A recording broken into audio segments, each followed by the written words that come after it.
Hi, this tutorial will walk you through the basics of creating, completing, and analyzing building projects in EC3. You can start a new project a few different ways, but the most basic way is to start from scratch by using the Add Building Project button.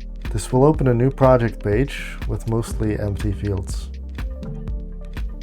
Another way to start a project is by copying an existing example or template project. You can use our predefined building transparency templates, or you can copy projects that have been shared with you. The copy button is on the right side of this table. The last way to start a project is by importing from other tools like BIM 360, Revit, or Tally, which are covered in a separate video. Let's take a look at one of our sample projects. On the project page, we have the project name, building use type, construction start date, and the project address. All of these fields are critical to fill out to enable some functionalities of the tool. The building use type prompts you to fill out the floor areas for the project, which are then used to calculate the embodied carbon intensity of the building in kilograms of CO2 equivalent per meter squared or square foot, depending on what unit you decide to use here. This is also required to be able to use to compare projects, which we will cover later. This can also be useful for benchmarking purposes, so you can track and compare buildings of similar use types. You can add as many use types as you need by clicking on the plus button and then selecting the use type from the drop-down menu and filling out the area.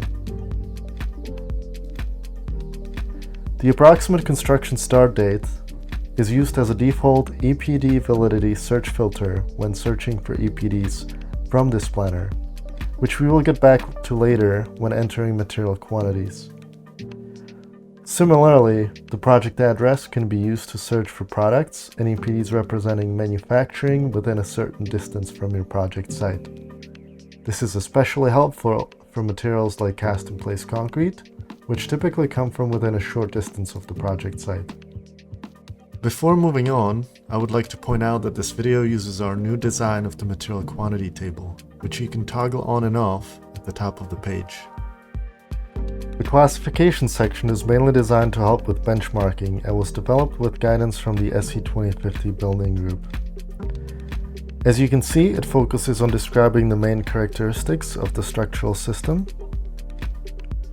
foundations, soils, and hazards for which the building has been designed, as all these factors can significantly affect the types of deployed systems and the material quantities. For example, buildings in seismically active areas may require bracing systems and more complex pile foundations, all of which can drastically increase the amount of concrete and steel used on such projects, and result in higher embodied carbon than buildings of the same use type built elsewhere. It can be beneficial for benchmarking purposes to understand if these special demands had to be taken into consideration during design. The scope section here likewise helps in aligning projects of similar scopes when benchmarking or comparing to other projects, as a full building scope will have much higher impact than interior fit-outs, for example. Note that the scope selection here needs to be defined manually, and it does not automatically match what you will fill out below in the material quantities section.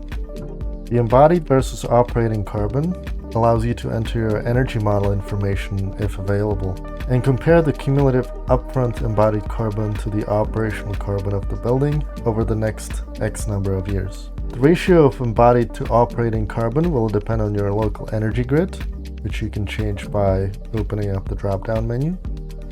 And EC3 assumes continuous decarbonization of the energy infrastructure, hence the curved shape of the operational energy portion of the chart.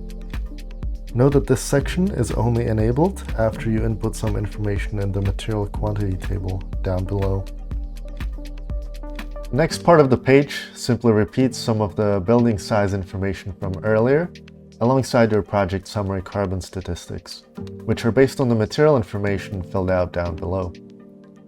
And now we finally get to the main portion of this page, the bill of materials. This is where all of your project material quantities and material selections are entered. You can think of this as a spreadsheet with some additional functionality to help you assess carbon footprint. If you are starting from scratch, we provide this unit format structure for organizing elements into foundations, structure, envelope, interior, and other systems. You can edit or reorganize any of your views by clicking on the Reorganize this view button and simply dragging some of these elements around.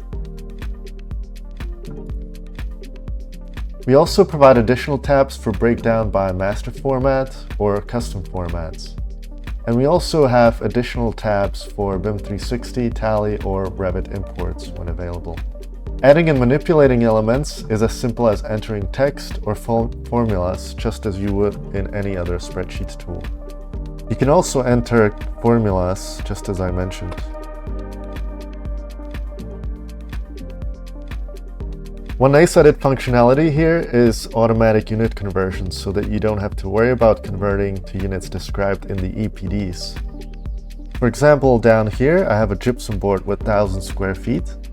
If I change this into meters squared and click enter, you will notice that the carbon value automatically changed based on changing the units. You can add assemblies, sub-assemblies, and elements by right-clicking on the appropriate rows. You can also add elements by clicking on the Add New Element icon. This will add a new element at the end of the current assembly. You can find additional options when right-clicking individual elements. For example, you can duplicate elements, copy references, and copy the entire elements. You can also add notes and simply type in your text. You can also resize your columns and change which columns you actually see in this view. Now let's define what this building element 42 actually is. You can type in the name of the element, and let's keep the quantity value at 1 for now. Next, we will select which material or product this is by clicking on the Search or Refine button and following the same steps as in the Find and Compare Materials video. When you are searching for materials from within a building project, you can take advantage of a few additional capabilities, such as looking for materials from within a certain distance of your project site. This can help you refine your carbon values to be more regionally specific and can help you find more locally sourced products. If you're using this tool early in design and you don't know your suppliers yet, you can simply save these general material selections and move on by clicking on the Use this collection button.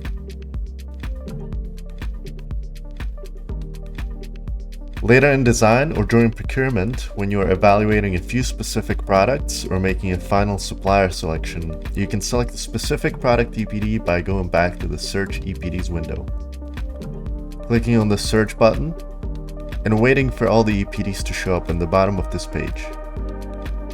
To select an EPD, simply click on a particular row, or left-click the star in the left side of the table. You can select alternatives here, and when you click on the Compare button later and scroll back to the top, you will see all of your selection lined up side by side. Now to close this comparison window, simply click on the Back button and you will be back in your category statistics. To confirm the selection, click on the Use this collection button again. Now we won't see the selected EPD right away because we are still looking at the collection definition in this column. We can click on the Selected toggle and now we can see the selected product EPD. You will notice that for some of these elements down below, I have not selected a product EPD and so it says no material selected.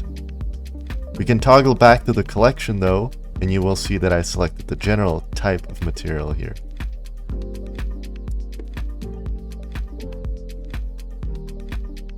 You can copy or delete collection and material assignments by using the copy, paste, and delete icons in the collection column, or by right-clicking the element and using the copy and paste commands from there. When you right-click the element, you will also see additional useful actions like copying or deleting the whole element. So far, we have dealt with simple single-layer elements, but you can also create more complicated multi-material elements, such as you can see here with my slab-on grate. You can create these from scratch by adding sub-elements.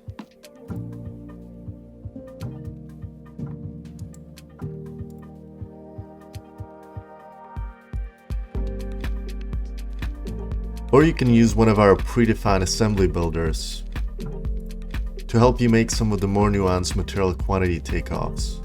You can always change the predefined defaults, we just wanted to ease your start.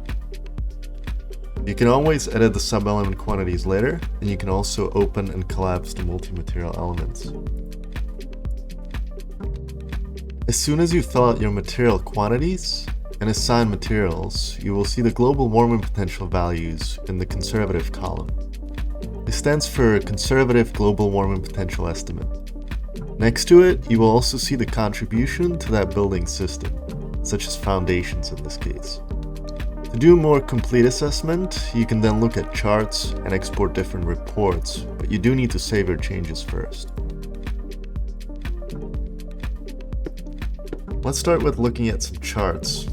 The most popular chart is the Sankey diagram, which shows you the carbon footprint by material type on the left, and it shows you which sub-assemblies and assemblies those materials are used in the middle two columns. Lastly, on the right side, you can see the whole project's carbon footprint. You can view the Sankey diagrams in the unit format, master format, and custom organization schemes. You can also look at results as a tree map, and in the case of lead charts, you can also look at them as a bar chart. You can always save any of these charts by clicking on the Save button and saving them as an image. Under Reports, you can export all of the project information into an Excel or CSV file. I won't go through all of the reports here, but I do want to show you an example of the Building Elements report, which is one of the most comprehensive reports you will find here. This report will show you all of your material quantities, material assignments, global warming potential values, as well as direct links to any product-specific EPD selections that you have made. In short, these reports can be very useful as a documentation of everything you selected or procured on your project. And that's it for our basic overview of the Building Planner. Please check out the Building Transparency website or YouTube channel for more videos and resources, and thank you for watching.